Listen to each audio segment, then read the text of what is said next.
Hey everyone, welcome in back to LGTMTG. We got another sweet video for you today. I have a couple matches with a new brew, a green-white kind of landsy mid-range deck that I've been working on, and I play a couple matches against one against Liam, one against Trent. Have some sweet games, and we thought it showcased the deck and what it can do pretty well. So I hope you enjoy the games and enjoy the video. If you're liking our content, make sure to subscribe, like the video, and comment down below. Maybe for this video, let us know what your favorite underexplored archetype in Canadian Highlander is, and might give us some ideas for future videos like this.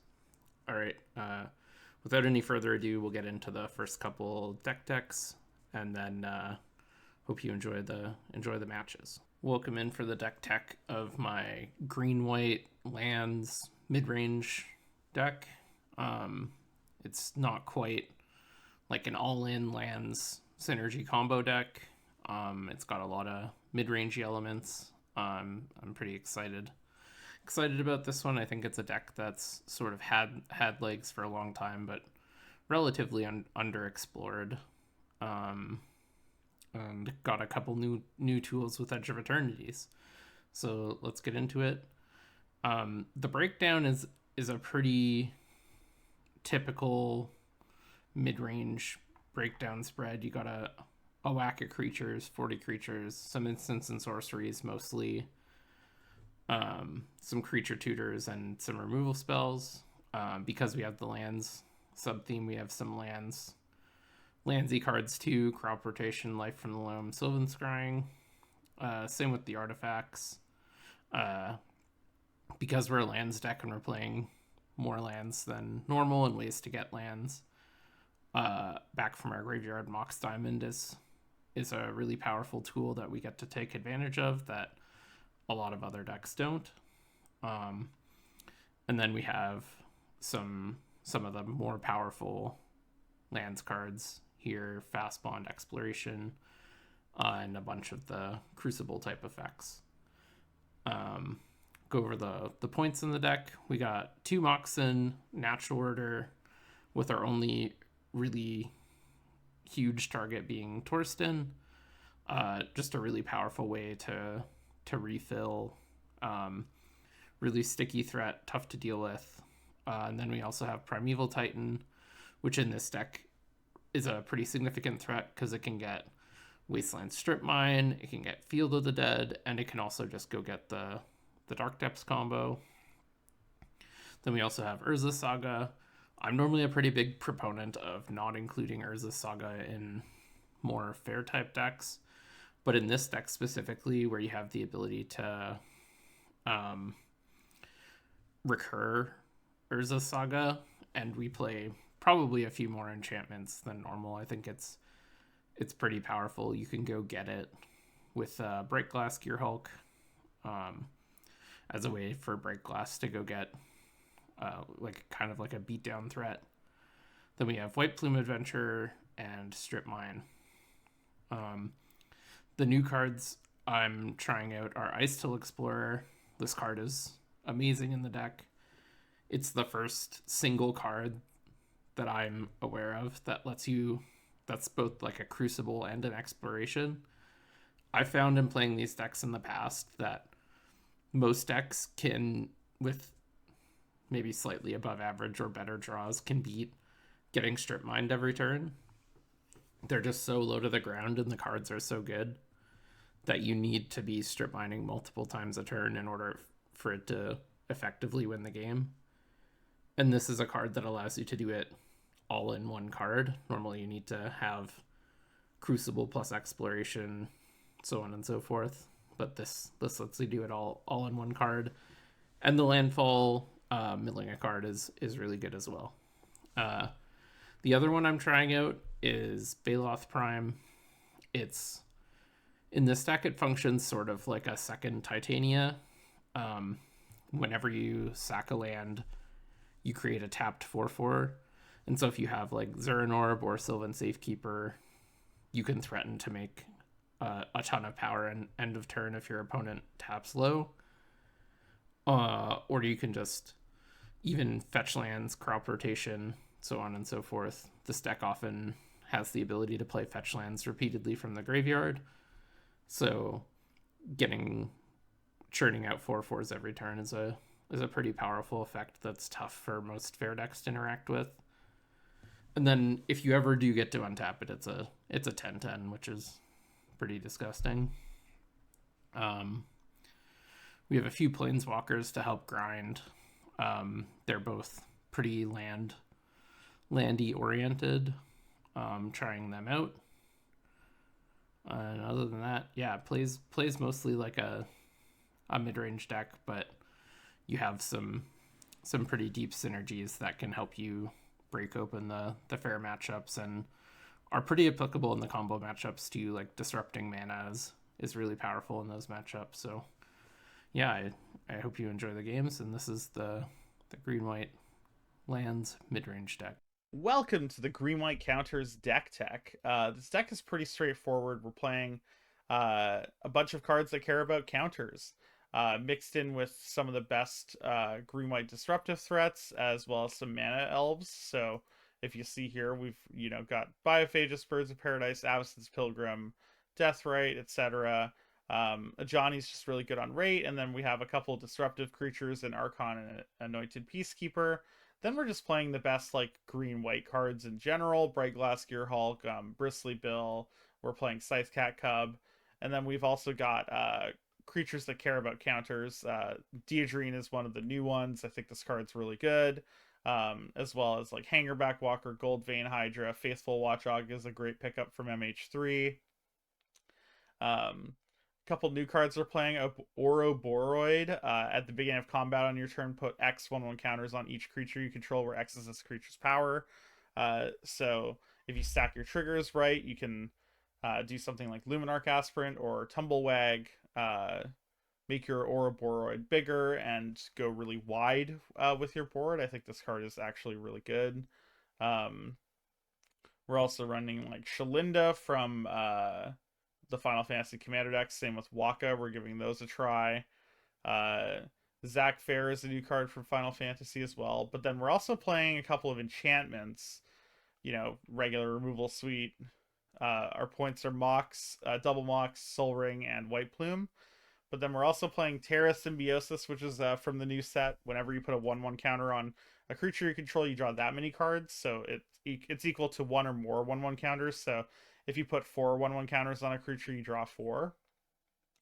And then Loading Zone, it's basically just a doubling season, but it costs 4 instead of 5, but it only does counters, and you can warp it. I don't know how good this card is, but being able to pay 1 mana for that effect to last throughout an entire turn could be competitive enough. So we've got a basic land suite, just lands that produce green and white mana with a Wasteland and a Karakas, etc. This deck is mostly a synergy deck, so we'll be looking to go 1, 2, 3, and overwhelm Jer with the size of our creatures. Even after board stalls, we should be pretty good. We've got a couple of really high value threats as well that definitely need to be answered, things like the Ouroboros. Anyways, I'm looking forward to it. Some grifts are for money, but some grifts are for the soul. You know what I mean? No. What? I'm deafening.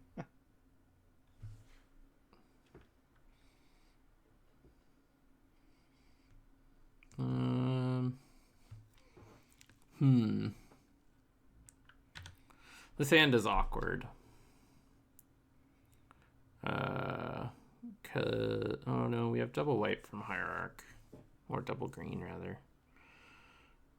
So if we hit a land off Courser, we have turn 3 Palace Jailer, turn 4 Solitude. If we find a land tutor, we have Big Dum Dum. Yeah, I probably gotta keep it. Trent Mauled.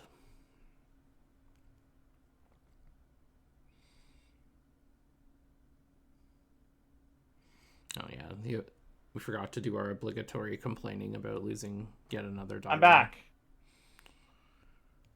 I was I just won the die roll. doing my obligatory. I didn't win a die roll. I think you've been winning against me recently, but I don't know if you've been winning against Liam or not. No, I'm for sure still down on die rolls against you on the channel, but yeah, I have. I won the last one at least. I do remember that. I've made a big deal out of it a couple times, so I know you've won at least 2. Mine's So I better. play Avacyn's Haha. Pilgrim and you play Noble Hierarch. Is yours better? Yes. Yes, it is. Is this questionable? Wow. Like, I've never seen this before. The card I put on the bottom, I shuffled with its Arid Mesa and I just drew it. never lucky. Scribe Well, no, confirm. it's fine. It's not the worst, but it's just weird. I think I'm supposed to play this one. That's mildly annoying. Just seems like where I want to be, you know? Uh-huh. Uh-huh. Hmm.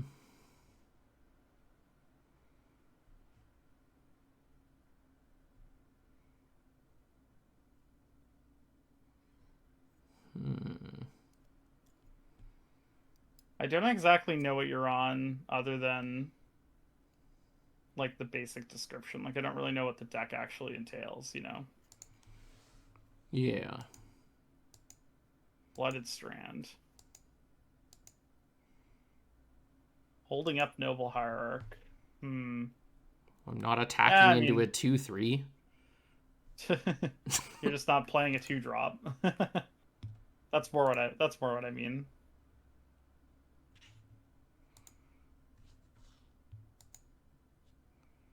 Get in.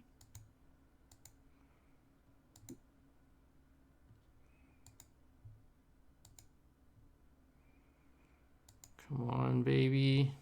Ooh. That'll do. Oh, crap. Didn't put planes in your deck? No, I drew planes, and I was like, perfect. That's an untapped land. Oh, no. Holy. Counter. You hate to see it.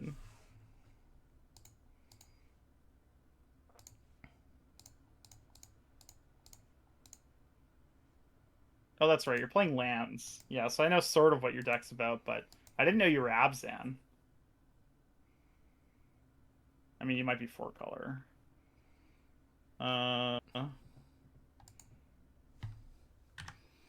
The funny thing is, Trent can't hear me right now.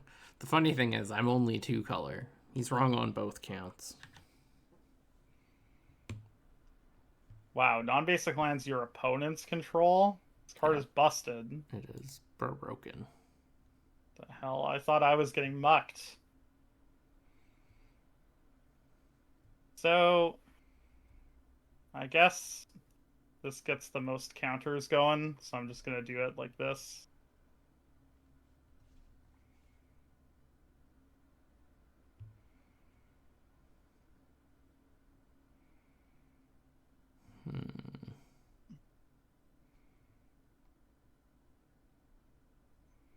So, the question is, do I saddle my Ornery Tumbleweg so I can make my Archon of Emeria a 6/7? I think I want to divide my threats better, so I think I'm just going to target the Tumbleweg itself. Maybe I target the Avacyn's Pilgrim. No, let's target the Tumbleweg.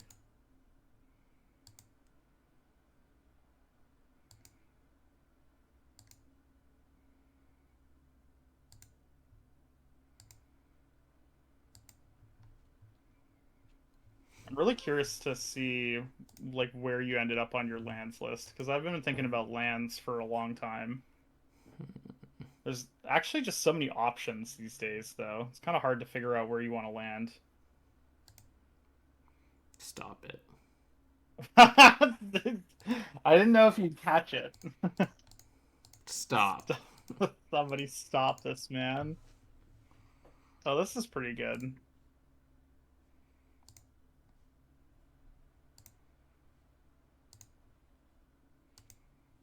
I guess I am gonna get my Archon back.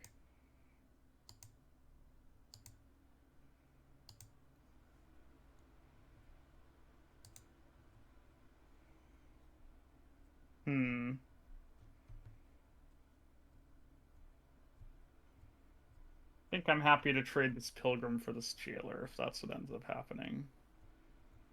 Although I could play a creature and saddle and attack for 1,000,000. No, I think I'm happy to just do this. Guaranteed get back my Archon.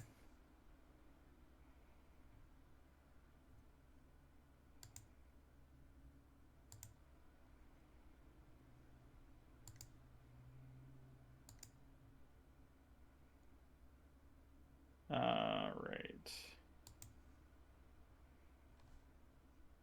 Oh, I can't cast more spells. That's fine. Got him. I should have pre-cast my spells. What a fool.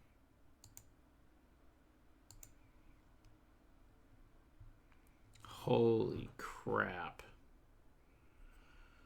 Yep, that's a good one.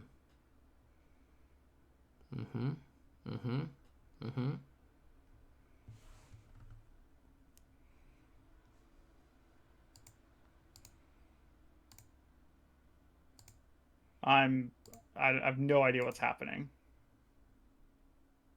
Oh yeah, okay. I found a He's pretty good good. one.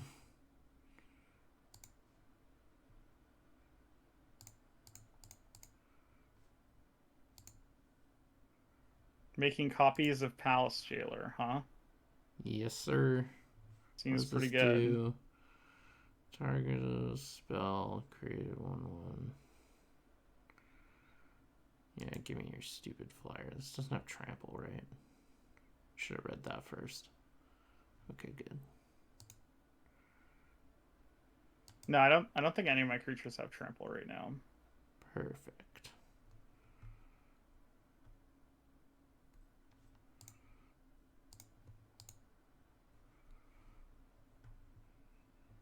Elvish Mystic, really good here. Yeah. This chump blockers, baby. I mean, I had to tap a blocker to do it, so it's like. Yeah, but Noble Hierarch, like, same. you know, way better than Elvish Mystic. We just figured that out. I mean, at this point in the game, it's less important. Very true. But. So, I can put a counter on my Pilgrim or my Swarm Shambler. Probably my Pilgrim. Then I can saddle my Tumblewag. Double the counters on the Tumblewag. Irrelevant. Well, it's what do you mean irrelevant? I'm doing combat math right now. Like, do you have a way to give it trample? well, if I don't put counters on the Tumblewag, then you can just block with your Spring-Hearted Palace Jailer if you want to get rid of the Tumblewag, right? Well, you could just put like, a counter on it, I guess, yeah. Yeah, but then you can double block, right? I mean, currently, I think my Spring-Hearted Palace Jailer is way more valuable than your Tumblewag, but... I agree. So, the odds of that block happening seem exceptionally low to me. Yes, I concur. Because the Spring-Hearted Palace Jailer has a pretty good chance of dealing with this Tumblewag. That means you could block the Jailer and the Mystic on the Tumblewag, which I think is actually bad for me. I'm basically trying to figure out like how I want to go about sequencing. Also, I just want to point out for posterity that Caracas is stone useless here. For everyone who says Caracas is like always insane and worth a point. It is busted. Look at it. It taps for white mana. Okay, I think I'm gonna play Thalia. Okay. And then I think I'm going to saddle my Tumblewag. Okay.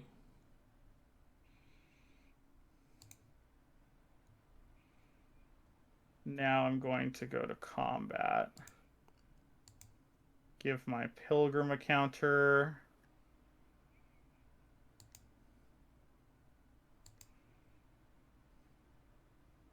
Give my Tumblewag a counter. I don't really want you to draw a card. We'll rock the old double chump skis this turn. Yeah, it seems pretty good. Do I want to put another counter on my Storm Shambler or not? I think I do.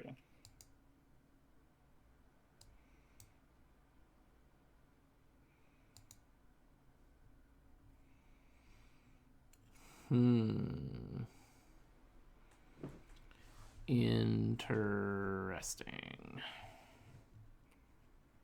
Springheart plus Jailer is something that is going to be hard to fight through. It's quite good, to say the least.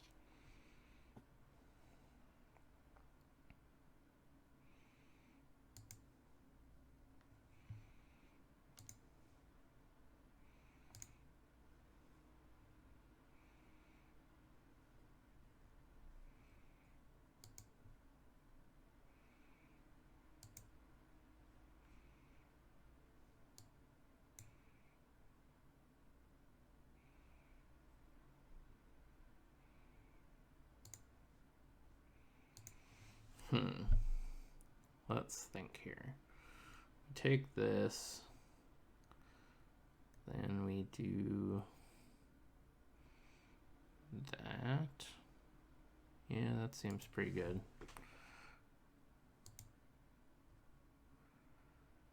Sure.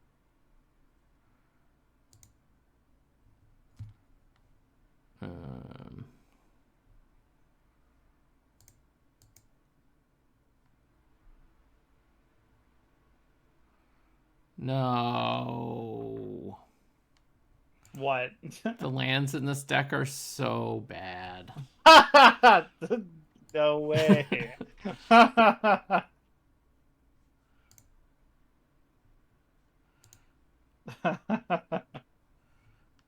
Oh. Incredible. Yeah, that one's good.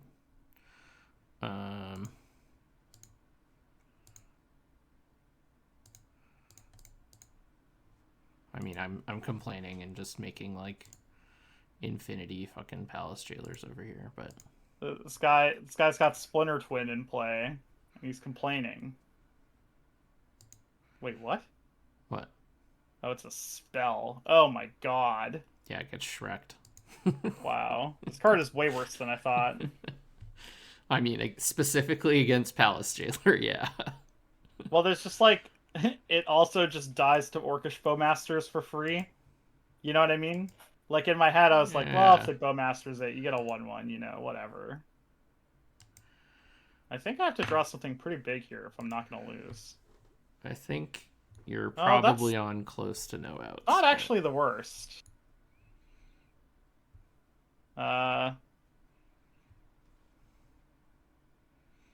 Yeah, above average, but I I think the damage has been done. This is the beginning, though. Like, if I'm going to win this game, this is True. where it starts. For sure.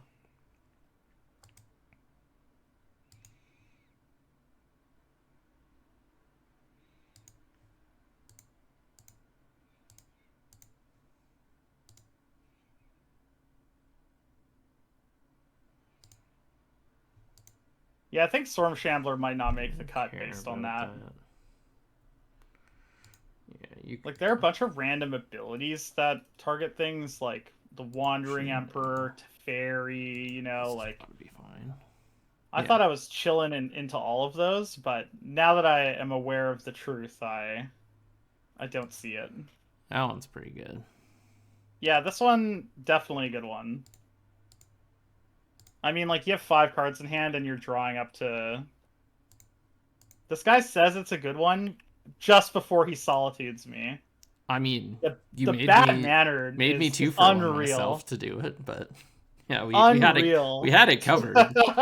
I mean, I said you were on close to no outs when the turn started, so I wasn't trying to BM.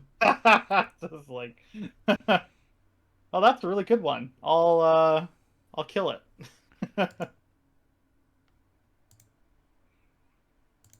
All right. Well, at least I know I'm never dying to this Dark Depths. What do you At mean? least, not yet. I have Caracas. Correction.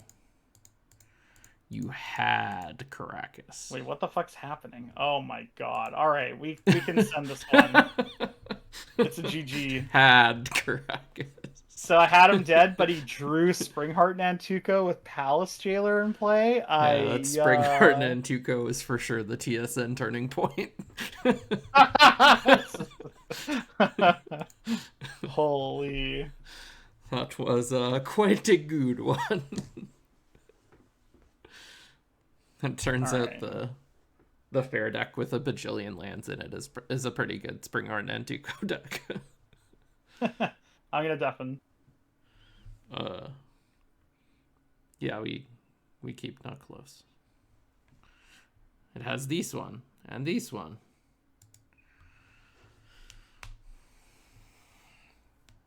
Possible we get run over, but a lot of our deck is very good in conjunction with what we got going on. This one's a good blocker. This one on turn 4, I guess, or 3 if we haven't strip mined by then. Lets us get back a land, probably strip mine. So sand is slow, but the power ceiling very high. Oh, Trent's to 5. This hand good against a mulligan for sure. Even better against 2. Though if he has Archon and or Thalia again, it'll be annoying. I'm back. Hello. I'm rolling into 5. I saw. Again. I feel like whenever I play green white counters, I keep drawing 1-landers. Which, like, small sample size. Also, I'm getting insanely punished. Get him. I don't often think strip mining turn 1 is that good, but in lands it probably is. Yeah. And when you play Forest Nothing, when I mulligan to 5. Yeah. As you're mulliganing, I'm like, sand probably pretty good against a mull to 5.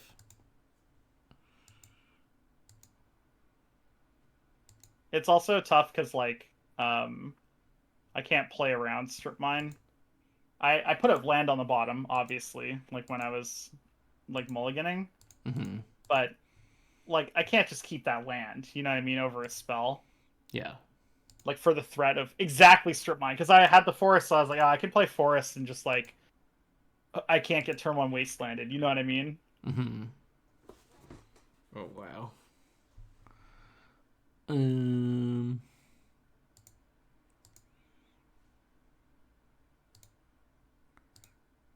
A big reason I've been thinking of lands is because of Mox Diamond. Like, getting an extra, like, random mana source really good. I think is, like, really, really good. Strip mine.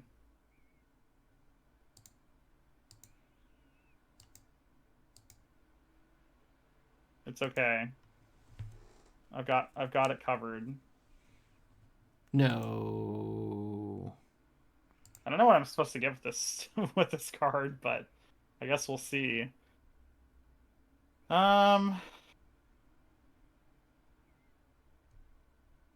It's not any of my landfall creatures. That seems really bad. Well, I mean, you probably want to draw lands, so it makes your land draws better. Yeah, I guess I'm not trying to play to drawing lands, you know. Fair. let's see. I have a Johnny, Cat Warrior, Recruiter.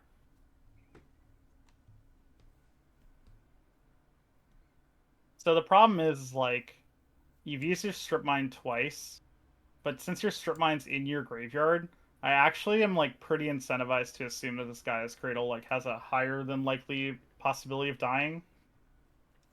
And if There that's are the case, I need to make sure. non-zero ways I have to get the strip mine back next It, turn. yeah, exactly. So then it's like I have to make sure that I get something that's 2 mana, or 1 mana. Uh, and if that's the case, I need to pick something that scales with the game. Because if you do strip mine my guy's Cradle, I'm gonna be low on resources for basically the rest of the game. Yes. So with that in mind, alternatively, I could get like Solitude and like Solitude something that you play, but I feel like 2-for-1ing myself again um, Dangerous. feels really, really bad. So what's my best 2 mana play to get here then? I think it's probably... I think I'm going to get Philia.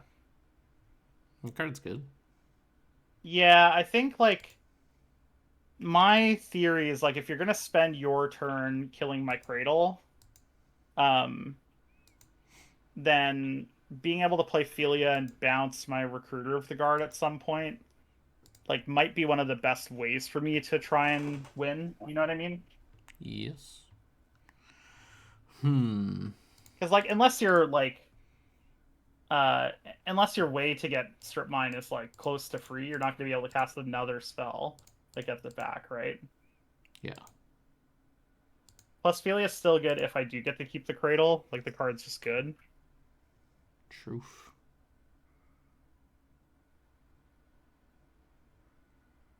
I can also Philia to, like, get rid of my cat token. Oh, wait, no. It's when it dies. Never mind. Yeah, I I'm was like, bad. please do that. Please. Please. Somebody, don't stop this man.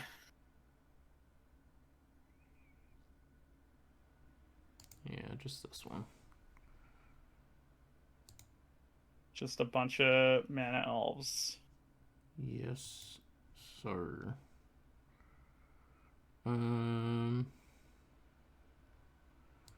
Yeah, I don't really want to trade damage right now. Yeah, that seems bad.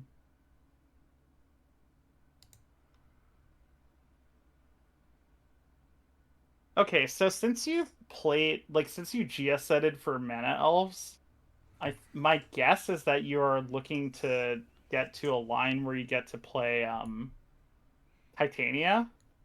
So I think based on what I drew, I'm actually gonna play the game as if you have Titania in hand. I think I'm kind of incentivized to do that. So if that's the case, then I'm going to uh, friending your bird. Sure.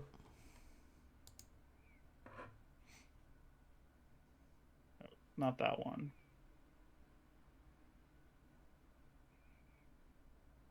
And march your mocks. Wow. Rough life. I think I'm basically Green Sun Zenithing there for birds is really telling, I think, of like what you're planning to do. It might not be Titania, but it definitely involves a lot of extra mana, right? Potentially. I mean, my deck just wants mana. Like Sure, mana sources, yeah. It goes over the top. So.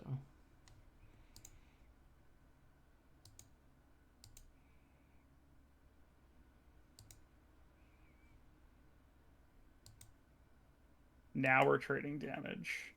Because Yes. he has gain life on his 0 mana artifact. You can't race Zuran Orb. True. The hell did you draw? You drew, I drew Green Suns? Oh. the Hydra. Wow. Always lucky. I still don't think I want to trade. Actually, I definitely want to trade this Recruiter for your Elvish Mystic. Never mind. Yeah, I won't be making that trade. Endurance. Tough but fair. Yeah. I will target you.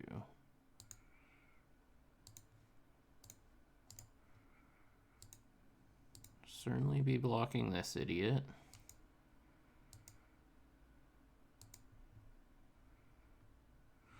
Holy Christ, can I please draw land? I mean, I'm drawing lands for the rest of the What game, the fuck? I'm Can I playing please like draw land? a Draw big. strip mine guy? What the hell? I mean, it's irrelevant. You have a 2-drop in hand. Like, Strip Mine isn't even good. That's fair.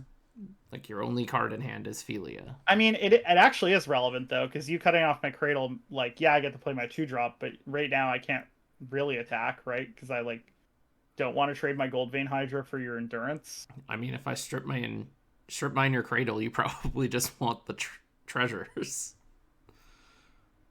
Maybe, but that's, like, good for you, I think. I guess. Like, there's no way this Ramen app is bad for you. I'm calling BM. It's good. Trust. It's medium. It's medium.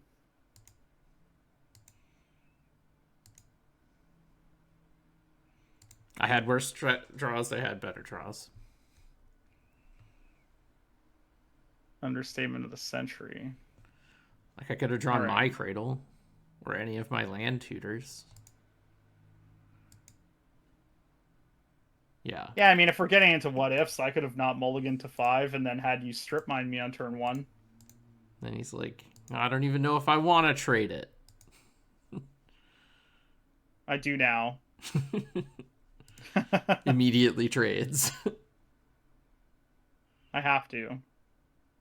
Yeah. Mostly because I'm getting strip mined into the dirt.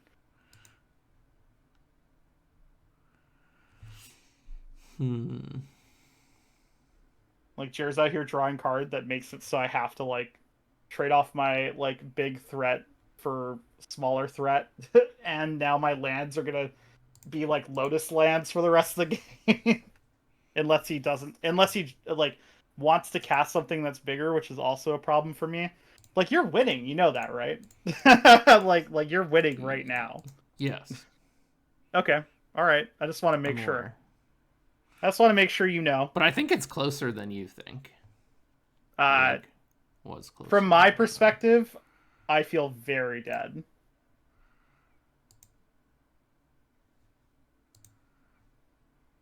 Oh, I thought this thing was going to kill one of my lands. It's only if it's kicked, though. I see. Yeah. Just in case you kill the Ramen out, might as well play this one.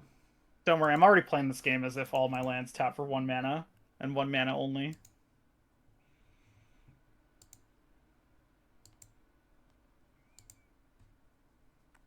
Alright. I'm trying to think if there's anything relevant that I can get with this Recruiter of the Guard. Drawing Glyph Elemental when I have no possible lands is actually hysterical. So if I attack with my Philia, I'm basically sacrificing it.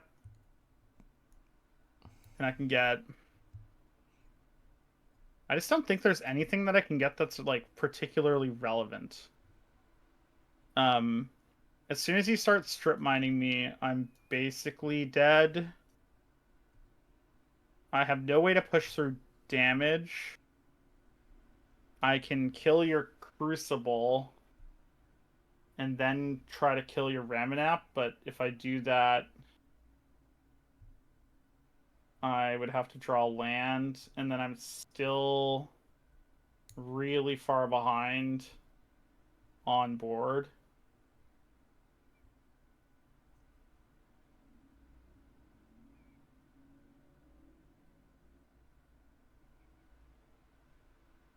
Yeah, this Ramanap was insane. I have no idea what you're talking about. It's like totally yeah, it's like it was the good. slow Vice Grip.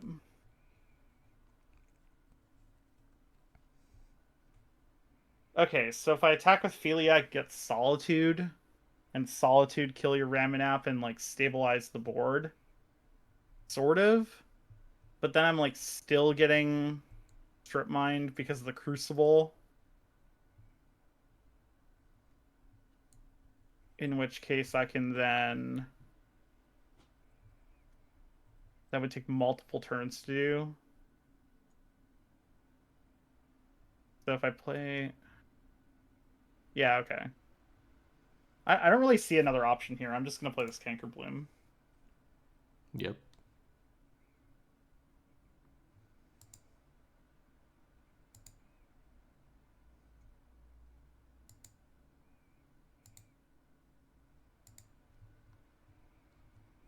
One thing I will note about these decks, that people might be thinking of is, how would these decks fare into combo? And the answer is not not amazingly. They have game, which you can see, but uh okay, I think I'm happy to concede to Primeval Titan. I think it's fair enough to concede there Yep. because there's no way that I'm beating the 6/6 plus Raminap plus Crucible of Worlds plus you strip mine one of my lands that turn. Yep. And I was about to go get Field of the Dead, so I was about to Sure, start yeah. making 2/2s as well. It's funny. It didn't matter what you were getting. It could have just been a 6 mana 6/6 trample. Sometimes Primeval Titan's secret mode is that it's just Colossal Dreadmaw, like with extra steps, you know? Like Yeah. um I think that matchup is probably a lot more interesting when I don't mulligan. I think one of the problems with synergy based decks though, and we can see that in this gameplay, is like when you mulligan, you feel it so much more because your individual card power level isn't like that. It isn't as high as like other archetypes. Yeah, I you're think relying even on your with like, cards working together. well, your deck is like a synergy based deck, but your card power levels, like individually, can be really high on their own. Like they have a bunch of different modalities, right? So like, yes, you're a synergy based deck, but like there are two things that you have going for you that like say green white counters doesn't have going for it, which is one, when you hit your synergy, you're operating on an axis that like people are not generally ready for, right? Especially in Highlander, like if you want to try and operate on the lands axis consistently, it's really hard to do unless you're actually like a lands based like deck, right? Mm-hmm. And then the second thing that you have going for you is because your cards have like this modality to them, they're useful in more games. Like endurance is in your deck because you need like some like a creature that also does other stuff, like interacts with the graveyard. Like you need some of that in your archetype. But in that game, it was just a 3 mana 3/4 flash reach, right? And Yep. that's like a thing you get, a modality you get with basically all of your cards. Whereas like green white counters doesn't really get that as much. Like there are some cards that have that modality, but a lot of the cards that you're playing to be in the counters archetype don't actually like have that same flexibility. Yeah, probably more so in my deck than yours for sure. Um, so I think if you're looking to play like a synergy based deck, one thing I would recommend is just like reminding yourself that when you play a synergy deck, you're especially something as specific as like green white counters, you are giving up like some equity in other areas of like your actual gameplay for those times when you go like uh turn one hardened scales, turn two like creature that makes counters, turn three creature that makes counters, turn four like remove your thing, play another creature that makes counters. I hit you for 20, right? Yep. How did lands feel from your perspective? Like obviously you crushed me in those games. Um, well, I Yeah. mean you didn't crush me in game one. Game one was actually really close, but Yeah, if I didn't draw the Spingarden and Tuco, I was pretty toast, I think. But I'm curious how you ended up on Abzan versus say like other color pairings. Like I think a lot I'm of not people actually might. Abzan. I'm just green white. I Oh, just okay, I see. I just have black lands for Deathrite Shaman. How did you end up on green white versus something like green white red where you get to play Ren and six, etc. Like Were those considerations, or did you want to be green white for any particular reason? I thought about it. I mean, Brightglass Gearhulk is one of the big draws, and it gets worse as you add more colors. This is also a deck that plays a lot of utility lands, so I don't think you get to play it in most of the 3-color versions. Like, you have like Stage Depths, Field of the Dead, Wasteland, Strip Mine. Like, a bunch of your lands just are gonna be colorless in this deck. Um, yeah, so Brightglass Gearhulk is one of the things people were talking about doing, like in the beginning, was getting Fastbond Zuran Orb with Brightglass Gearhulk, and I haven't seen anybody build a deck that actually really wants to do that, and so I thought I would do it. Also, you got like at least one new card from Edge of Eternities, right? In that Ice Till Explorer, the Yeah, 2/2 green. What is it? It's a 2/4, right? yeah, 2/2 green, 2/4. It's both a Crucible and a Exploration. an exploration, exactly. Um, and so yeah, having that in one card is unreal. I'm also playing Baloth Prime. What's Baloth You will have no Prime? idea what this card does because it's a commander card. It's 3 and a green for a 10/10. This creature enters tapped with 6 stun counters on it. Whenever you sacrifice a land, create a tapped 4/4 green beast creature token and untap What? this creature. 4, sacrifice a land, you gain 2 life. And so, like, one of the most Oh, powerful things these lands decks can do is play Titania with either Zuran Orb or Sylvan Safekeeper out. And then at any time, you're just threatening to make, like, a million 5/3s. And this just, in essence, gives you a second Titania-esque card that can threaten to make a million power with Zuran Orb or Sylvan Safekeeper.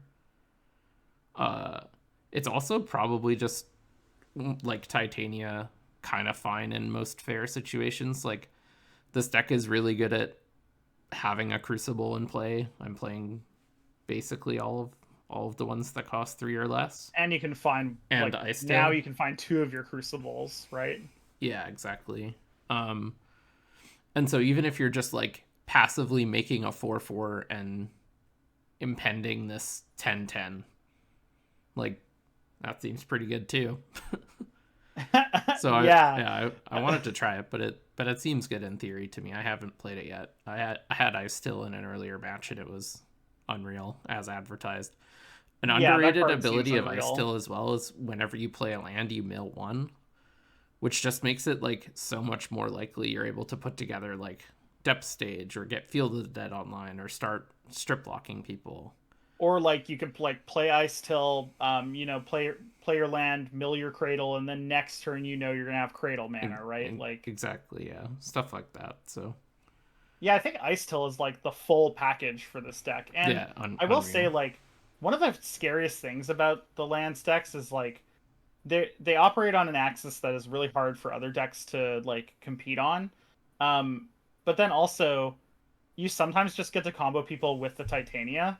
Like that, if you play Titania and you sack 5 lands, like a lot of decks can't beat that. It's basically like build your own and treat the angels. Yep. And having another way to do that is really relevant. But I'd also like to point out the activated ability on that card, like 4 mana, sack a land, gain 2 life. Like Which I secretly find a reads 4 mana, sack a land, make a 4/4, gain 2 life. yes, and I think those abilities are like some of the most frustrating from the other person's perspective to play against, because a lot of the time when you're playing against lands, they're like trying to vice grip you, like chokehold you, like over the course of the game, but that requires like some setup turns and it requires like some things to go in particular ways. And like a way that you can combat that is with really solid aggression, right? Like, and I found like I'll be playing a more aggressively slanted deck against lands, say like Boros, and my heart sinks as soon as they play Zuran Orb because they've reached the point of the game where like they just need another turn, and then they're going to ascertain control of the entire game. Yeah. And I feel like even having that extra random 2 life plus the 4/4 stapled onto this like card that already gives you the Titania play experience is just like another like feather in that card's cap. I think like I can't see like a lot of situations where if we've been trading back and forth and I have like, and let's say you're at like 5 or 6 life and I have like 3 creatures in play, like it's very unlikely that if you have 4 mana open that I'm gonna be able to like beat you making a 4/4 plus a 2/2 unless No, I have like notably the they are removal they spell. are tapped. So Oh, okay, like they are. it's Okay. it's not That's like definitely a little yeah, worse. it is worse. That's why I mentioned it's like mostly for threatening to like you like pass the turn with these in play, and if your opponent Hmm. doesn't do enough or plays something irrelevant, you just kill them, which is kind of what you do with Titania. You often don't like proactively make a bunch of 5/3s. You like just pass your opponent's turn because you can do it all at instant speed, and if they don't play enough to the board or like they tap out for something irrelevant, you just get to kill them. And so yeah, and if It they pass and do nothing, you can also just then do it on their end step and be like, okay, I don't think you have it.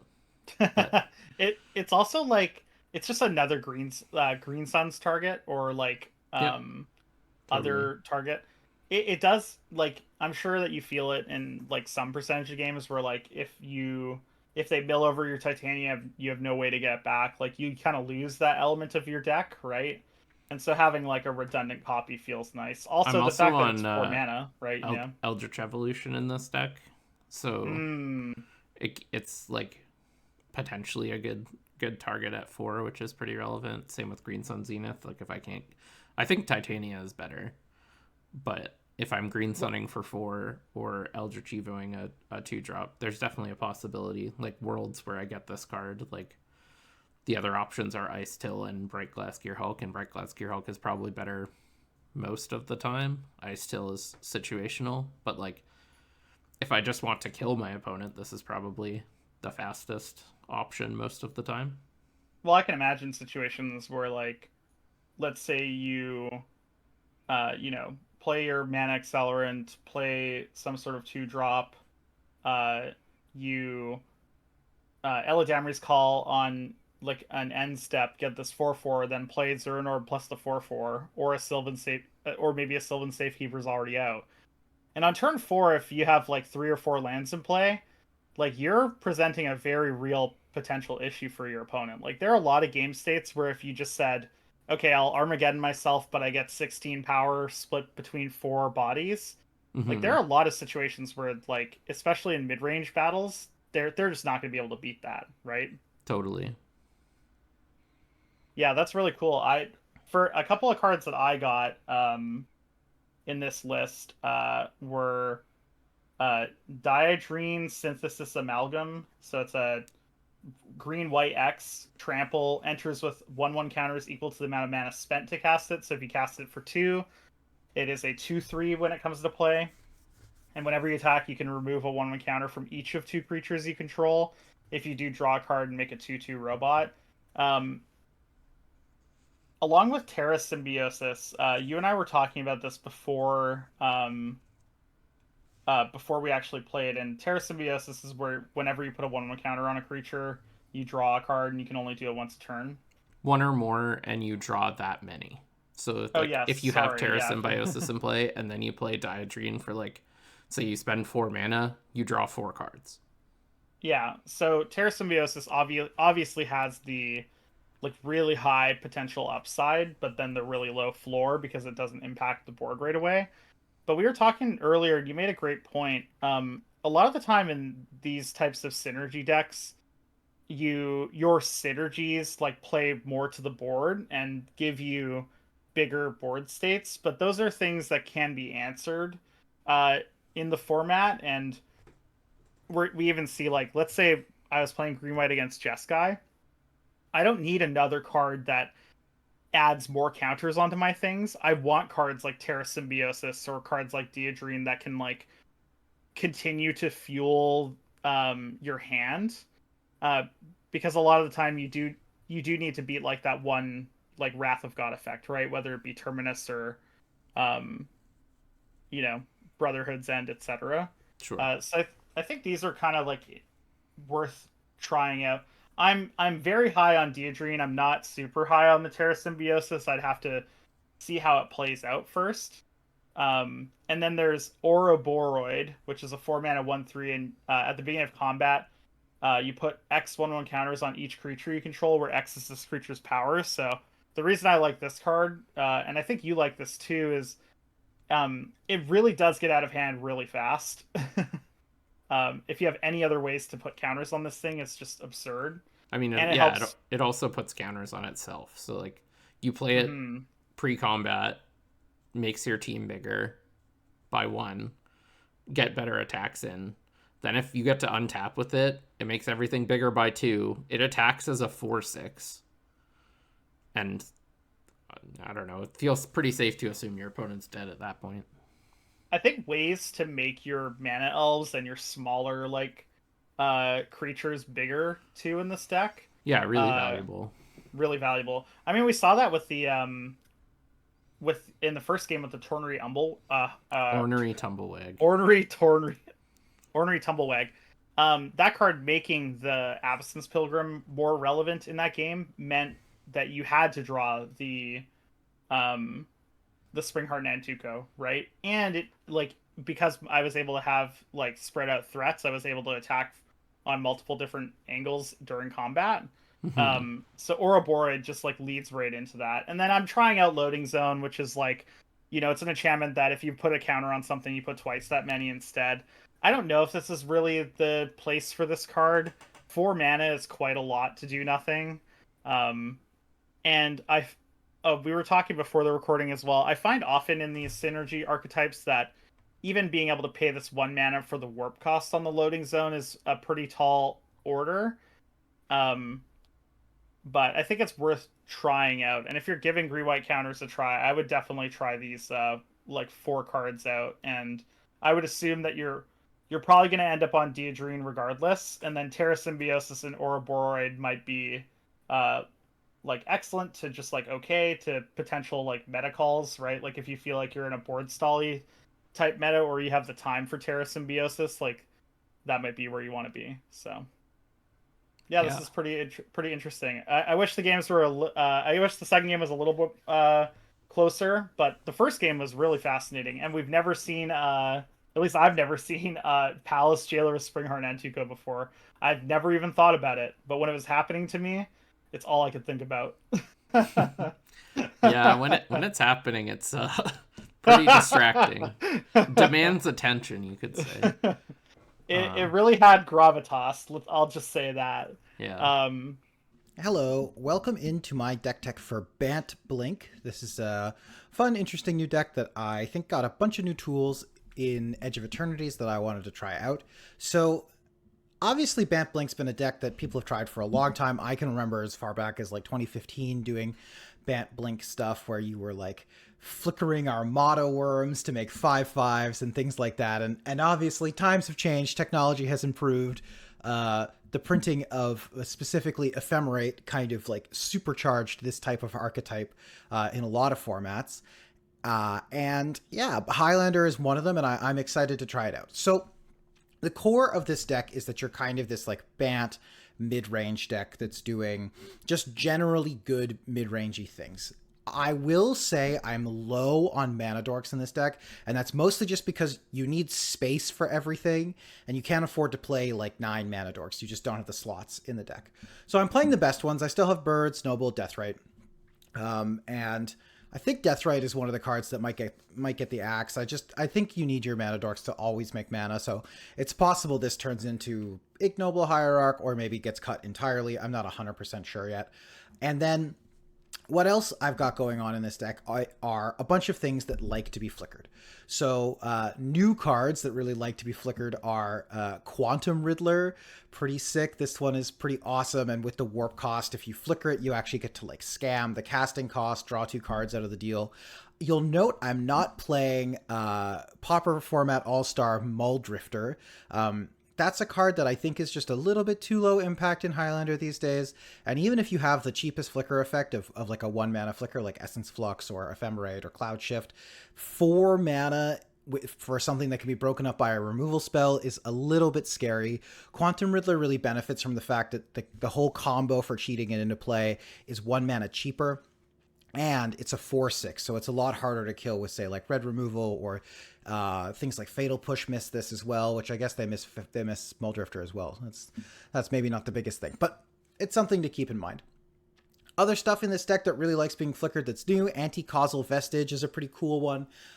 This is a flicker effect that instead of generating card advantage, actually generates board presence, which is not trivial. Like, that can sometimes be a bit hard to do. So yeah, this one seems pretty nice. I'm excited to try it out. Hopefully I get to cast it.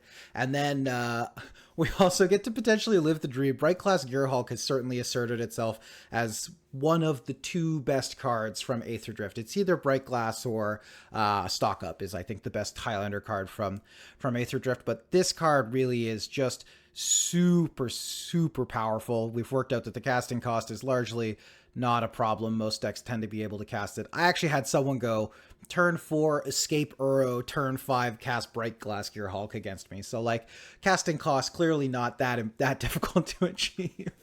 Yeah, so Brightglass, another one that we're pretty excited to flicker. If you can get this going, I think you are really going to start to cook. Lastly, the things that we are flickering are initiative creatures. So obviously the initiative is already just a playable mechanic in Highlander. It puts a lot of pressure on your opponent. And if you can flicker these effects, it's a lot easier to control the initiative. You don't even necessarily have to win it in combat. But you can also advance through the Undercity. Is that what it is? Is that the one that you enter if you're taking the initiative? I can't remember the exact one. But it helps you get up to that throne last room, which is typically pretty game winning quite quickly. So obviously I'm playing the ones that you would normally expect. I'm even paying a point for White Plume Adventurer, but then I've gone farther up the chain as well for cards like Aarakocra Sneak as an additional initiative threat. I didn't decide to include Feywild Caretaker, which is an initiative creature that I have included in some decks before.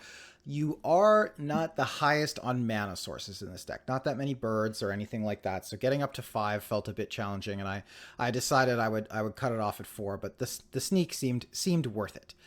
Outside of that, you've got just a reasonable kind of Bant midrange plan going on. Obviously you have like some disenchant creatures. I have Nadu as well as just like a potent 1-pointer. One thing that I'm not doing in this deck is I have no way of going infinite with Nadu. I'm basically just playing it as a value creature, and Nadu is especially valuable with flicker effects because it actually resets every instance of the trigger or of the static ability that it applies. But yeah, Nadu is a really nice one, and flicker effects just kind of coincidentally also happen to protect creatures. So being able to like slam a Nadu, have it be a kind of problematic threat, and then maybe they go to remove it, you get to draw a card, then you flicker it, you draw another card, and it sticks around is obviously a very powerful play pattern. And then additionally, Nadu existing means that like when we're playing these flicker spells that target our own creatures, we get to draw cards off of those as well. So that's kind of the core proactive game plan. Tying the room together, we have Time Walk plus some 1-pointers. So I've got Time Walk, Treasure Cruise, WPA, Nadu, and I believe my last point is Mystical Tutor. That's right, yeah, to go get the Time Walk. I just think, like, especially where I'm doing this initiative-y stuff, getting that extra turn, or in some cases with like Eternal Witness or Timeless Witness, like multiple extra turns, it's going to be pretty game winning. That's a solid play pattern, I think, to be trying to exploit. The other option I think you could go for is 2 or 3 Moxen plus some 1-pointers, but I decided that I wanted to go with Time Walk instead. And then, like I mentioned, there are a bunch of flickers in this deck. You could play more. I was somewhat restrained in the flickers that I chose to play. There's a bunch of ones for 3 mana that flicker your whole board. There are some 4 mana ones that flicker your whole board.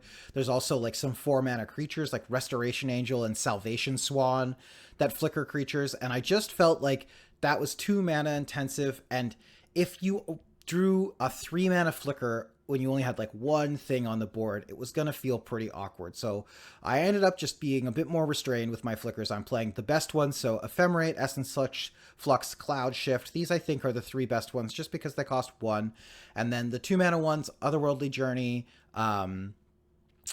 Planner Incision, Slip on the Ring, and Turn to Miss. These ones all have some kind of beneficial effect other than Turn to Miss, but this one's at least a little easier to cast, which is nice. And then Ghostly Flicker is just so powerful for 3 mana, targeting 2 things and being able to target lands, so you can kind of discount this thing's cost down to 2 if you really need to. Felt good enough for me to warrant an inclusion. Lastly, we've got some counterspells tying the room together. So Force of Will, Negation, Force of Negation, Counterspell, Mana Leak. I'm playing Repulsive Mutation, a card that has been going up and up in the ranks for me in these kind of green-blue X like creature decks. I think that the fact that this is a split card of, typically it's like no worse than Mana Leak for 2 mana. Like you're usually going to have something that has 3 power these days. But the fact that this can just be used in combat to swing combat math or kill your opponent out of nowhere, like adding 2 or 3 extra damage, it comes up more than you would think. Has been my experience, and people are just not playing around this style of effect basically ever anymore. Pump spells out of these kind of mid-rangey decks are just not a thing that people really think about, so you get a lot of equity sometimes in those situations. So yeah, another sweet one. And then other than that, we've got a bit of removal, so we've got like Swords, Path, Touch the Spirit Realm, which doubles as a flicker effect if you need it to, obviously. I think I could potentially go up a little more on removal, but again, there is just this tension where you don't have infinite slots. You have Solitude as well, which obviously when you get it going with the flickers is very powerful. But yeah, that's one of the things that I would maybe like, but I really did play a lot of new cards, and I think some of them are probably going to come out from more glue cards in the end. But new cards in this deck, we've got the Vestige, we've got Codecracker Hound, which really likes being flickered, so I'm pretty excited to try this one. We've got Quantum Riddler, which is the real big draw to be playing this deck. We've got Frenzied Baloth as just like a nice value card, especially against the blue decks. This is something that I think has potentially like very high leverage. And then additionally, I'm playing Consult the Star Charts. This one's nice because it's spell seekerable. You are sometimes going to want to be able to hold up your mana. This is another one that I could absolutely see getting the cut at some point for something maybe a little bit more interactive, but I wanted to try it. And then, yeah, the mana base, pretty typical. I think nothing really outlandish to talk about. Other than, oh yeah, this Fabled Passage should probably be Prismatic Vista. All right, let's make that change right now. I copied a mana base from a different Bant deck, and that's definitely a change that we want to make to this deck. So let's get the Prismatic Vista in here, and then outside of that, I think that we are largely right where we want to be mana base wise. Yeah. So without further ado, I hope you enjoy the games playing against Jer. We did talk about it ahead of time, so I know that he's playing a green-white lands deck, and that is going to be a hard matchup for this deck. The green-white lands deck and the lands decks in general like playing against kind of dirtily creature-y mid-range decks, but hopefully with maybe I can get some flicker stuff going on and really drown Jer in value. But without further ado, this is Bant Blink. All right, well, I won the die roll again, as is... Yeah, what else is new? What else is new? Although we're a lands deck, this is not keepable. If like any of these lands were a Fastbond, this hand would be unreal, but alas, we would get to like play out a million lands, draw a ton of cards, yeah, but alas, this is what we're talking about. We can bottom this Dark Depths, and then if we hit a land, we get to Brightglass Gearhulk on turn 2. All right, perfect.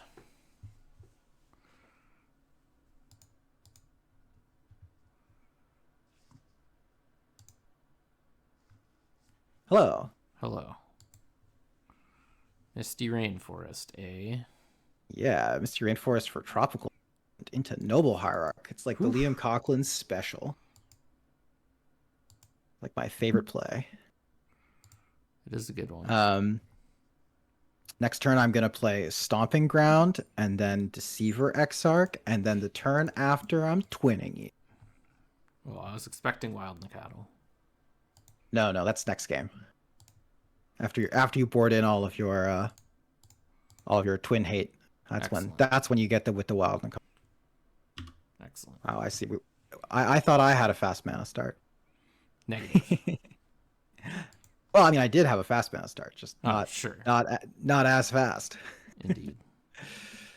All right. Well, I've got this one. Is it the idiot bird? Oh no, we don't care about this one. No, this one is you're not thrilled to have to cast it on the front. Happier. All right. We don't care about that one either. Perfect. No, yeah. Mistrise Village not as spooky for your deck for sure. All right, the old 5 mana on turn 2. Oh, only 4 mana. Phew. So far. This doesn't get lands. I guess you could artifact lands, but exactly. Or Dryad Arbor. Yeah, fair enough.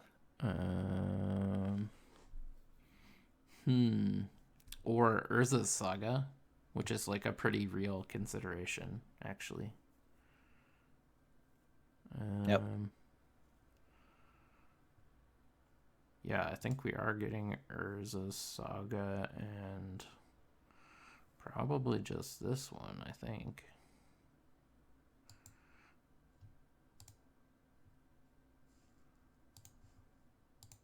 Saga plus Ghost Vacuum. Rough.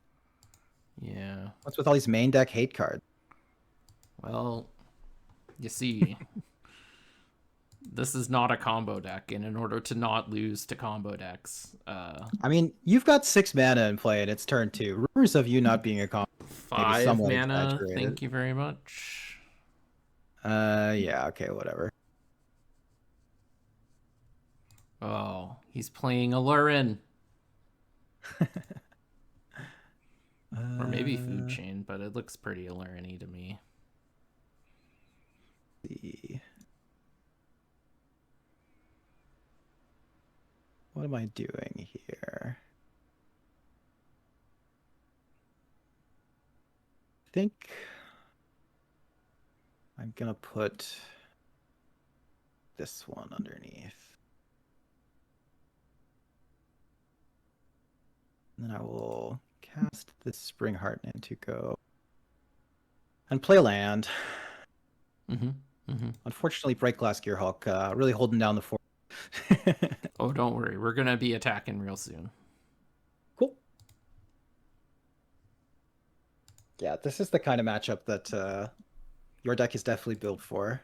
Playing against the kind of creature-y mid-range decks. Indeed.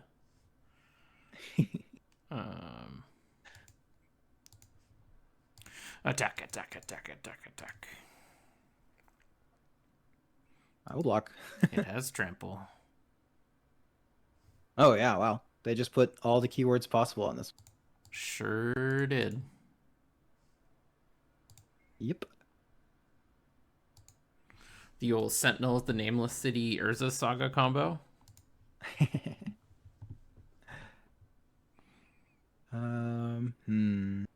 Interesting.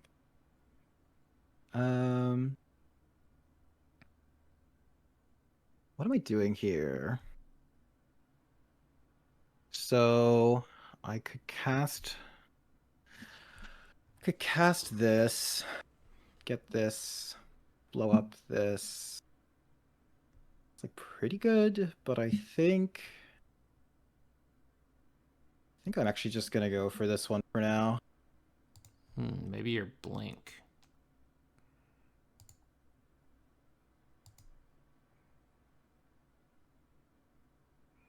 You're attacking? Yeah. I gotta kill you eventually. I mean, I suppose.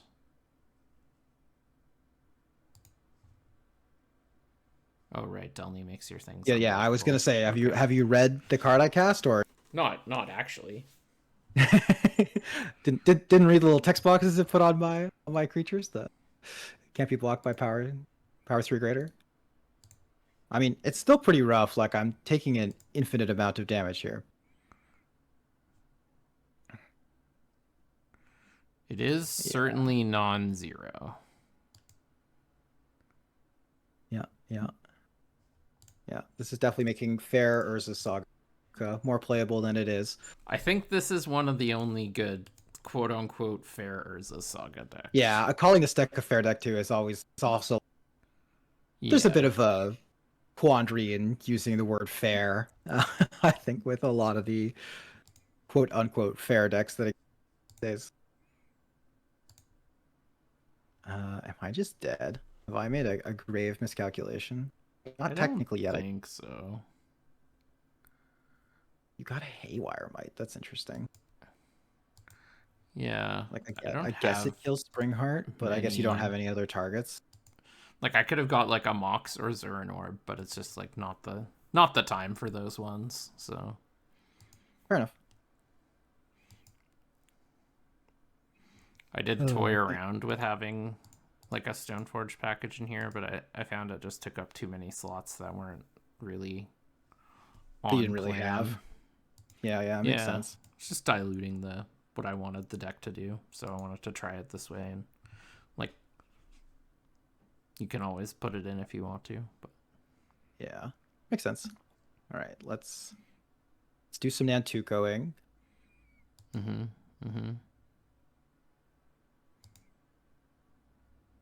And let's cast this Ghostly Flicker.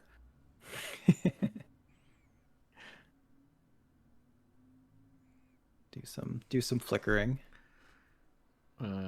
This Watcher for Tomorrow not actually drawing cards is a real pain for sure. Yeah. Yeah, I think I'm fine with that. I am going off. Yeah. That you are. Which is, pretty exciting. This is everything I kind of dreamed. Put this deck together. Delny is a sick Magic card. Yeah, Delny is really cool. It often doesn't get to live, but yeah, this deck not flush with removal. No. It's possible I should have just blown up the Nantuko on my turn. The way this trigger works, do I get these cards? Yeah, you get both. No, I don't. It there are timestamps or whatever. Oh. That makes more sense. I think you get both.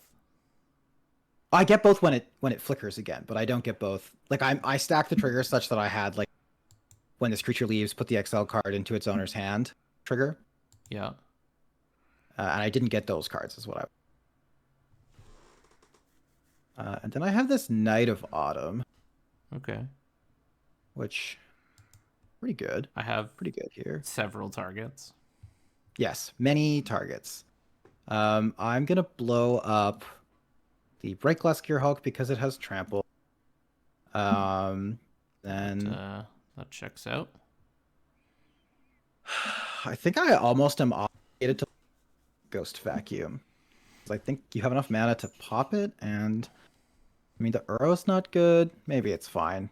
Of one flyers, I am at 2, which is a small problem. I have 1, 2, 3, 4. But I guess it does make flyers, which is relatively concerning, and you map tokens even. So yeah, I think that's probably where I'm at. Go for this Ghost Vacuum. Yep. My thing sounds good. Destroy this thing. Man, imagine if I had another flicker here. Get to double up the Knight of Autumn triggers again. Haywire Might says non-creature. Oh yeah. Sorry, I should have told you that. No, it's fine. Reading Yeah. my cards explains my cards.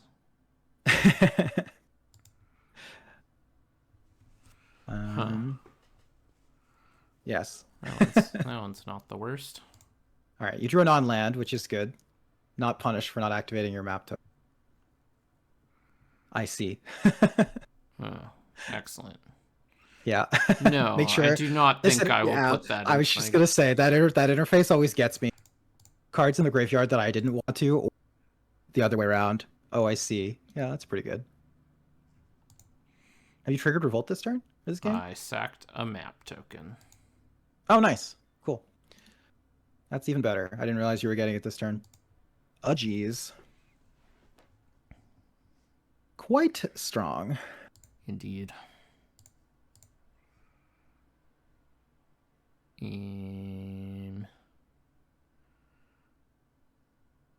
Deciding what to put the counter on. Yeah. Yeah. Sounds good. No, I think we want this Crucible. Still? You sure? Yeah. Okay.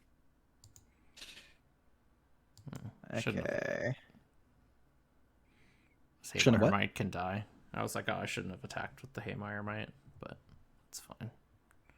Yeah, I mean... It is not really going to matter. Yeah, either I'm going to find a way out of this, die horrifically. I'm just trying to get some information before I make my blocking choices. Makes sense. And I'm also making some more Spring Hearts. Blockers, yeah. Interesting. That one I think has to go to the graveyard, although it's close to good enough. Like fetch land is makes 4 blockers. Yeah. It's not nothing, but I think I can do better. And it's a fetch land that doesn't cost you life. Yep. So obviously we're doing this, we're doing this, we're doing this. You should block Haywire Might with Delney, right? Yeah, I guess there's no way it's blown out. You're right. Like this map, I have no cards in this map token. Only It's sorcery only. So, and I guess there's no reason that I want the might to stay in play. I can't think of one. No, I can't either. So the only question is, I could stick like 3 more tokens in front of some, like I could put the Knight of Autumn in front of something. But I think I'm just supposed to go token in construct and then hope I draw something. I think so. Like if you're blink, you would rather have your things in play. Like blinking the Knight gains you 4 life, which like. Well, blinking the Knight kills both of your constructs, and blinking the Knight is absurd. Yeah, but that's like definitely even gaining 4 life at this point is not nothing. Yeah, for sure. Now do I want to bin the Crucible? Yeah. I guess there is a real question. Yeah, like I don't know if it actually does enough. Yeah. It's funny, like third time's the charm we got there on putting it into the graveyard. Well, I just knew I wanted counters, and I knew I was getting another map, so like... For sure. No, that makes sense. Okay, well, I have to pass. I see. Yeah. What's worrying is you didn't draw a land. Yeah, because I would have played a land. Absolutely would have. Awkward. I wish I kept this stupid Crucible of Worlds. Did you draw land? No. Oh, did you draw Strip Mine, maybe? I drew Fastbond. Oh. Yeah, that would have been good. It's okay, we got more Crucibles in the deck. Right. 5 attackers. Yeah, we're gonna send in the old team. Send in the clowns. Indeed. Okay.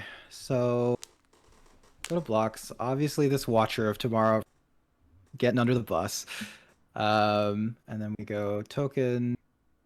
And then the question is, I get to keep one of Knight of Autumn, Springheart Nantuko, Delny, and Noble Hierarch, or two of these four. Yes. So the question is, what's the most important? What matters to me? And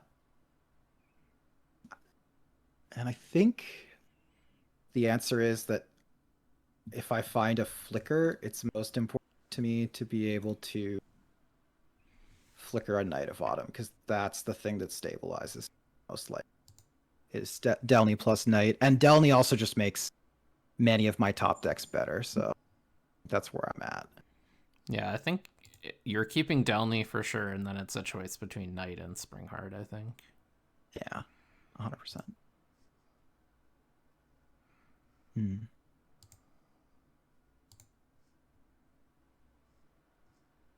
Yep. Oh, I see. Uh-huh. Mm-hmm. Yep. So you're saying... No, I will not put that one in the graveyard. Yeah, I can't imagine why. We may need mana next turn, so I'll play this out. Yeah, now you can go. Interesting. The Voice of Resurgence actually being pretty annoying here. I have something I would have done at instant speed, but I can't like a token. Okay. Am I dead? Card never stopped being good. Have we seen enough? Have I seen enough? Yeah, I've seen enough. Whew. Brutal. Yeah, the start was just very good. Start was definitely great. I needed to hit a land to get Brightglass on too, but the odds of hitting land in this deck very high. Pretty reasonable. Yeah. Yeah, I needed to hit, and I can't believe I'm saying this, more flickers. My deck that really, I hope you believe me when I say, like, an unhealthy basically number. All of them. Yeah, like not. So there are some real decided to exclude, but how many of the like flicker your whole board ones are you playing? I think those aren't good enough. So no. Okay, tough but fair.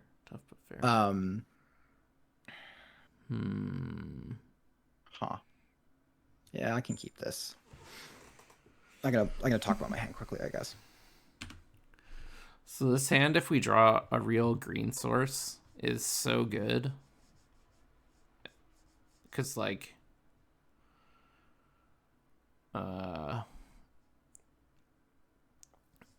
this hand, just like... We already have Strip Mine. If we hit any Crucible, good night. 6 is a really good engine. Sylvan Safekeeper's a cheap creature to turn on Cradle. I'm going to keep it. I think we're going to draw a green source. Strip Mine buys us a bit of time.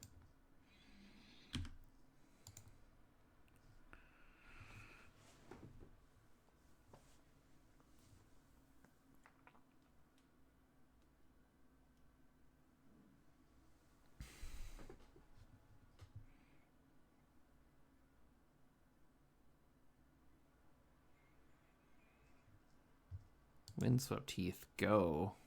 Hello.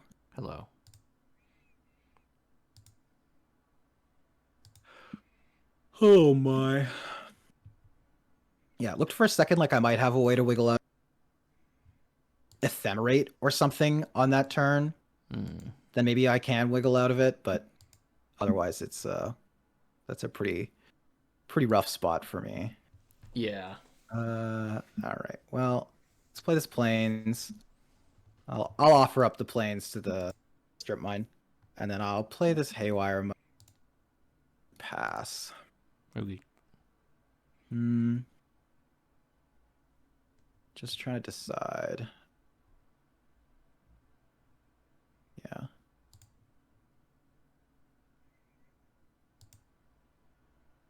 Yeah, okay. And in upkeep, I'm gonna fetch and kill your Mox Pearl. I think that seems right. Let's get Savannah. I wanted to see like if you were gonna do something, but like it's obviously better for you if I go after your Plains. Well, that, and also I realized too, like if your hand is more land light, rather not like land, play Crucible, and then start 2 mana sources. So yeah. We got an latest old-fashioned hedge plains maze. off. You know what? Yeah, I'll leave that one on top. That one looks okay. Yeah, a plains off indeed. Although your deck is like base green white, right? So basic plains not necessarily a problem.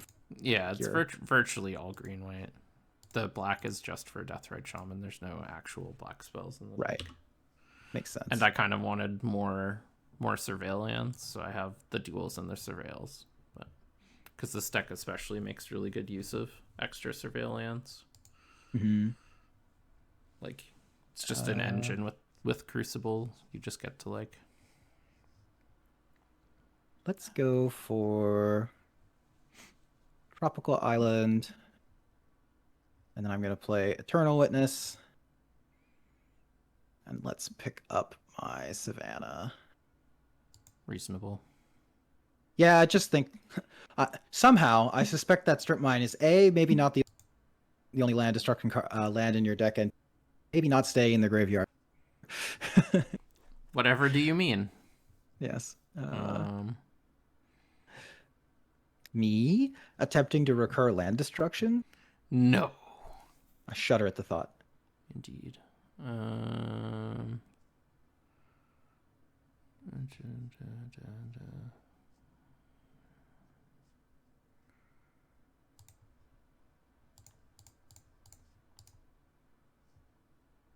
Ooh. It's a cool one. Yeah, I really like this card. I think it's pretty powerful. Yeah. Guy's Cradle also moderately terrifying. Yes. Okay, let's go for plains. By plains, you mean Savannah. I meant, yeah, the plains forest. It is a plains, so I'll give it to you. And I'm gonna cast new card, Starfield Vocal. Oh Christ! Yeah, I'm familiar. They put Panharmonicon on a creature. Yeah. And 5 mana was not a payable cost for that effect in Canadian Highlander. I kind of think 2 mana was. And 4 mana as a creature is obviously way more stomachable than 5 mana for an art. Yeah.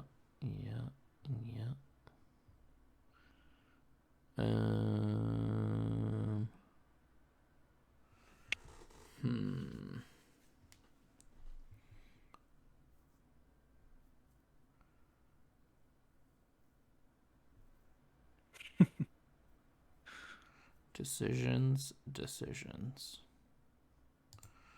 Well, I think I just have to do this. Yeah, makes sense.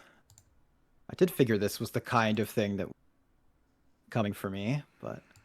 Yeah, indeed it is.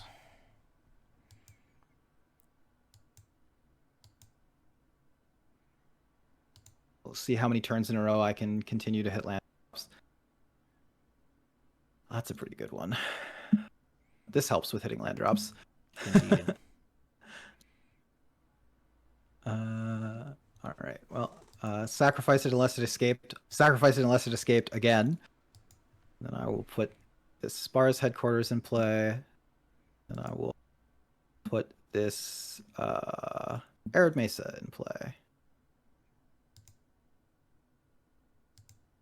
And pass. I guess I'm not quite at the attacking with Starfield stage of the game yet, but maybe soon. Aspirationally. We can play this one. Uh-huh. We can play this one.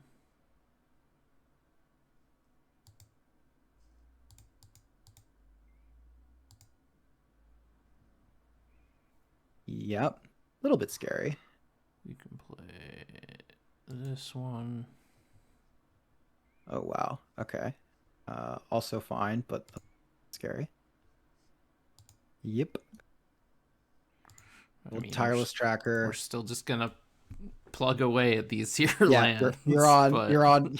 You have a plan, and you're sticking to it. Okay.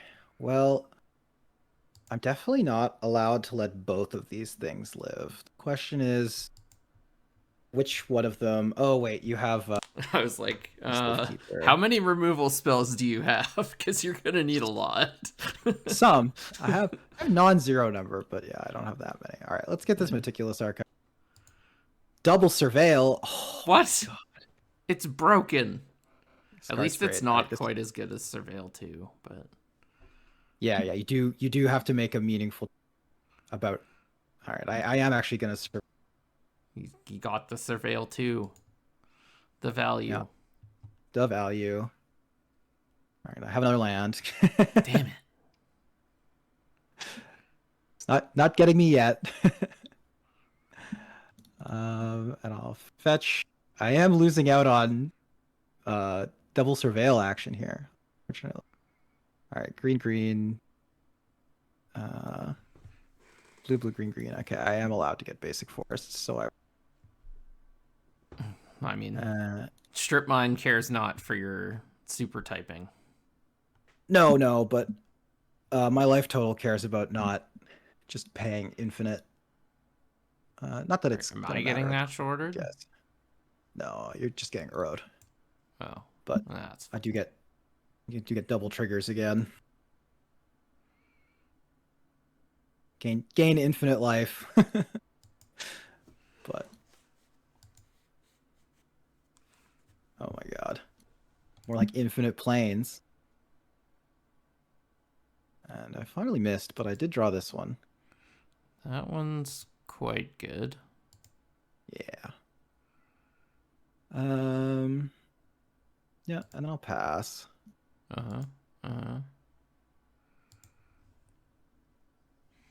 Hmm.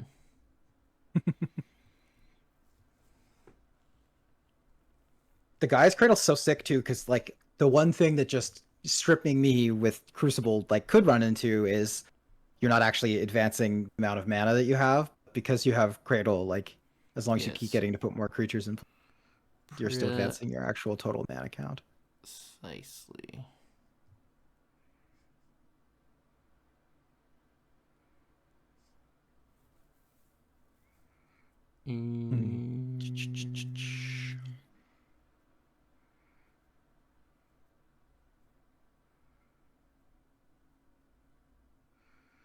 Yeah, just this one always and forever. Yeah, you have a plan and you're sticking to it. Yep. By Jove.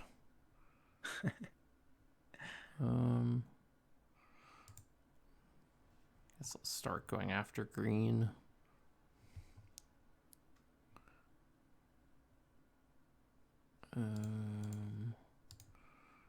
Yeah. Yep.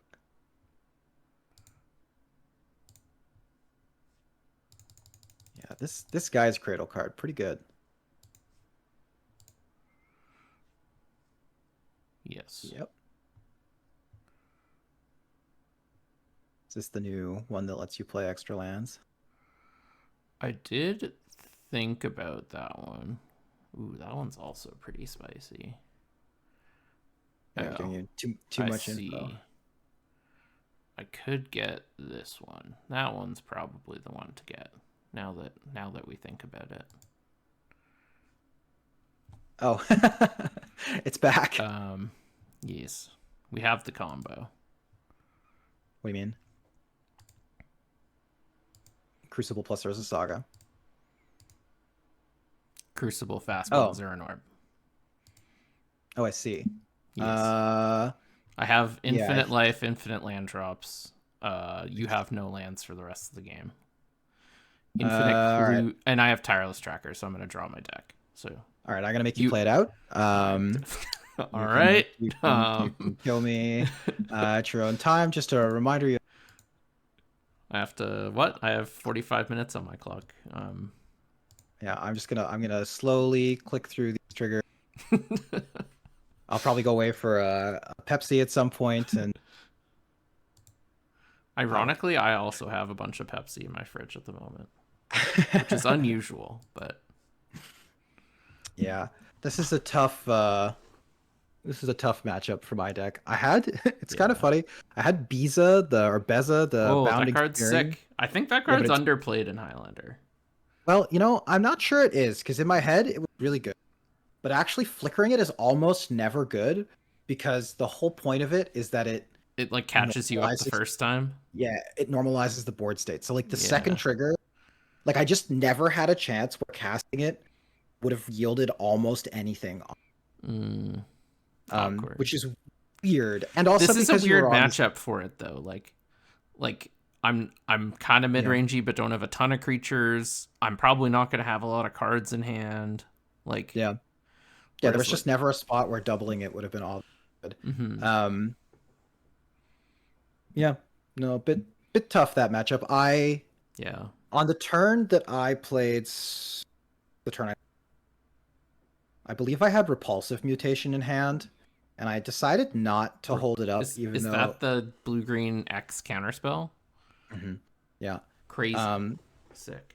and I decided to not hold it up on the theory that I wasn't that concerned about what you can play, but probably Literal Crucible was the thing that I needed to care about because that was like with the strip mine in play, it was like the way that I could end up in kind of a bad game state there.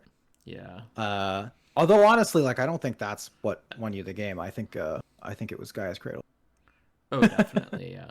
So I kept kind of a weird hand where like I had a Mox, but my only green source, like quote unquote green source, was Gaia's Cradle. Mhm. And my thinking was I have so many green sources in my deck, the strip mine will slow you down. I have the Mox to like still accelerate. Mhm. But the rest of my hand was like so good that I was like just pretty likely to get there. And we drew the green source eventually, so Yeah, it makes sense. but Yeah, those kinds of matchups like that green white land stack. This is what it wants to play into. yeah, The kind like of fair, the basically decks that are anything trying to go. but fast combo. Like there actually if I don't have 6 with 4 toughness, it's slightly awkward because then I'm getting beat down a lot harder. Yeah, yeah, But yeah, yeah. But that's as is, it was fine. Well, yeah, my deck is trying to do too. Like I have a lot of initiative creatures in my deck. Like I'm reaching for more than that makes an sense. average. Like Like I've got like you're I'm going probably as on deep as. Feywild Caretaker, right? No, I Oh. love the Feywild Caretaker, but it costs 5. Like flickering it on 5 is not that attractive. But I am playing like Kokra Sneak, for example, Mm. like the I know you like card that those had to ones. get I banned out I of think Pauper. Feywild is underrated. I'm here for it. But I think it's good too. My deck is not ramping very hard. This is the thing. Like when you're okay, playing all you these like flicker cards, there's just have the dorks. I have, and I don't even have all of them. I have Birds, Noble, Deathright. That's it. Oh, okay. And I'm really low on dorks, and I think I forgot Interesting. to include Source as is tradition for me. Um, Yeah. yeah. So like I'm not really playing very much in the way of mana dorks. Like I have that. I have like Prosperous Innkeeper, which like if you Yeah. flicker it can like make some mana, but I'm not really like a traditional ramp deck per Okay, se. yeah. I'm mostly like kind of like more mid-rangey. I've got like some counters, Yeah, I noticed not you a had ton. Mana Leak and you said you had Repulsive Mutation, which is keep people Repulsive on their Mutation. I toes. have literal counterspell. I have like both forces because the thing is like theoretically, like if you can get like the quantum Riddler flicker stuff going or things like that, like you should theoretically be drawing it. I want to Yeah, have like the free pitch cards that makes a available. lot of sense. And you Yeah, probably have but like Endurance and Solitude in your deck too, right? I have Solitude. I don't have Endurance. The green Hmm. count in this deck is pretty low. Like it's like Interesting. really it's blue white splash green. Like there's only 3, 7, 8, 9, 10, 11, 12, 13, 14, 15, 16, only 17 green. So like a little bit low to support a And pitch cast spell. you're on Spellseeker Time Walk. Yeah, I'm on Yeah. Seeker Walk as 6, and then I'm on Treasure Cruise, WPA. Um, this is like a running joke. Me not remembering what my points are. It's 2 points. Sorry, I wasn't trying to Treasure. put you on the spot. No, that's okay. Treasure Cruise, WPA, uh, Tutor, and my last point. Treasure Cruise, WPA, Mystical Tutor, and another one. What's the last one pointer? Come on, Mana Liam, Drain? think. Uh, No, I have played that one before though. True Name? Oh, Nadu. It's Nadu. Oh, that makes a lot of sense. Yeah. It's fair Nadu, but I think in a deck like But you this with still enough have creatures, like Spring Heart, and you're probably are you playing either Bill or Cub? Or both? no, I'm not actually trying to like anything with it. Okay. I think when you should just play the Nadu combo deck. That's kind of the conclusion I've come to. Is like I just I would think start that building like these Bant decks. maybe if I don't know. you're not heavy on green, but I just think Bill and Cub are like good enough cards on their own. Like especially they're like good threats against combo that you can just put down on turn 2 and then like clock pretty quickly. Like they need to get dealt with. So like I understand they're not definitely playing like like Stoneforge for Shuko because like that's kind of mopey, but I think those cards are fine enough by themselves. But they they're definitely like don't fit in respectable to play. with the blink deck. So that Yeah, exactly. makes Like you don't sense want to not be to flickering include them. things with counters, and also like you're just limited on slots. Like at a certain Yeah, point, you totally. have to decide what it is you're doing, and I think you're right though. Like I think playing like a sort of Nadu package where you have like Bill, Cub, Nadu, And and I'm then not are just like necessarily gonna saying hit for your deck, sometimes. just in general. Like I don't think Hmm. you need to go all in on the combo. I think you can just play fair Nadu still, especially if you're not super tight on points. But I think Yeah, especially if you're like a more generic mid-rangey version of Bant, just having like Bill and Cub in your deck with Nadu is pretty it's way more reasonable. free for sure. If you're not doing flicker, Yeah. now the one nice thing that the flicker stuff does is flickering Nadu, Yeah. which is pretty funny. So like you can Quite good. definitely go off in that regard. But yeah, I don't know. It's mostly just that like I had a point to spend, and Totally. Not rather than anything I like like especially jumping off the page. yeah, like even Treasure Cruise is like pretty mid to be honest, but it's just like I needed another one pointer to fit in my list. Yeah. I think the other way you could build it is by just playing like WPA Mox, but I liked having Mystical, and I wanted awkward. Like I find that sometimes when I'm doing 4-point spreads, I want two 1-pointers, and then there are basically no 2-point cards Yeah. anymore, right? Like there's almost nothing. So like I Basically find that just I sometimes Imperial end up Seal is the only one I can think of. Or no, Vamp. Vamp is still 2, Vamp. yeah. Yeah. Imp is 1, Yeah. but yeah, like I think you end up in these spots where well I know I want to play these two 1, so I guess I have to find two other 1 gonna put in my deck, but I'm not especially happy about playing them. And for me at least, I feel like it perception on how often players are reaching for those cards, because I think a lot of the time you're just sort of obligated to put a 1-pointer in your deck because you have a spare. You're not like necessarily excited to put your deck. Yeah, exactly. I found that a lot. Especially with the 2-color decks. Yeah. Because like, yeah. But Yeah, there's just nowhere else to spend your points. So it's pretty what are much. you gonna do? Like I could put Mana Vault in this or something. Yeah, that doesn't Didn't seem seem like good the at play. all. Anyway, thanks so much for watching. We hope you enjoyed the video. Want to see more of either of these decks? Let us know. And without further ado, we'll see you in the next one.